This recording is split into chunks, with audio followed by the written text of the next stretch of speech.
21ویں صدی کا حوالہ اور جمہوریت کا حوالہ ظاہر ہے یہ ایک نان فیکٹر ہے، لیکن اس کے بارے میں بہت سارے لوگ بہت سارے مغالطوں کا شکار ہیں، بہت سارے کنفیوژن ان کے ذہنوں میں ہیں اور بہت سارے سوالات ہیں جن کے بارے میں وہ بالکل نہیں جانتے۔ اگر کوئی قوم ریگولر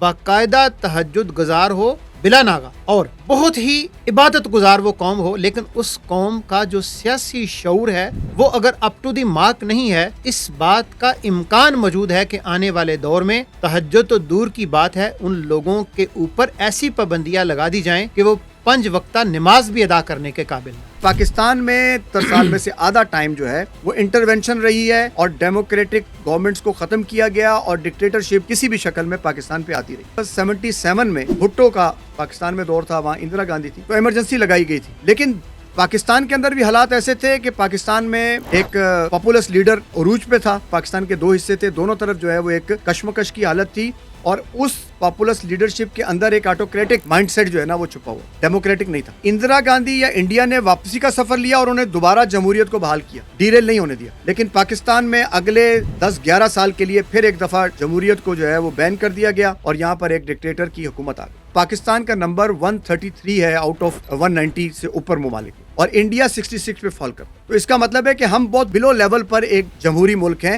یہ ایک فیکٹر بھی ہے پاکستان کے اندر جس کا ایک اثر ہوا ہے پاکستان میں، جو ابھی تک ایک پولیٹیکل انسٹیبلٹی ہے، اکنامک ڈسیبلٹی ہے اور پاکستان کے اندر ابھی تک ہم جو ہے وہ کسی پروگریسو ریچ کی طرف نہیں بڑھ پا رہے۔ قائد اعظم اپنے ڈیموکریٹک وے کے اندر ایک یونیک اور ایک بہت ہی جینون لیڈر تھے۔ بدقسمتی کیا ہوئی کہ یہ ڈی ریل کیسے ہو گیا؟ 1954 کے اندر ہی جو ہمارے آرمی چیف تھے انہوں نے خط و کتابت شروع کر دی تھی امریکہ کے ساتھ۔ اب دیکھیں چیزیں کیسے مینیپولیٹ ہو رہی ہیں، چیزیں کیسے ڈی ریل ہو رہی ہیں۔ صرف 7 ایئرز کے اندر اور 1958 میں کیا لگ گیا؟ ٹھک کر کے پہلا مارشل لا لگ گیا۔ آپ اس بات کا اندازہ لگا لیں کہ جس قوم کو لیڈرشپ اتنی اچھی ملی ہو، اس لیڈرشپ کو کس طریقے سے ڈی ریل کیا گیا اور کس طریقے سے اس ملک کے اوپر وہ ٹھپا لگا دیا گیا، اور جو حکومتیں جن کا تذکرہ کیا آپ نے جو آتی بھی رہیں ان کے بارے میں بھی تو بہت سارے سوالیہ نشان ہیں کہ آئی تو وہ ڈیموکریٹک وے کے اندر ہی، لیکن جس طرح آئی، جس طرح لائی گئیں، جس طرح بھیجی گئیں، جس طریقے سے ان کو نکالا گیا، اور وہ سوال تو ابھی تک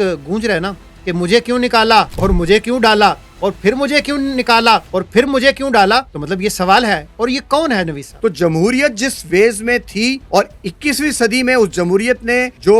انڈے بچے دیے ہیں، ان انڈے بچوں کے نتیجے میں جو چیزیں وہاں سے نکل رہی ہیں وہ زہریلی ہیں، وہ دنیا کو پولیوٹڈ کر رہی ہیں، وہ دنیا کو ختم کر رہی ہیں، وہ دنیا کو کل کر رہی ہیں۔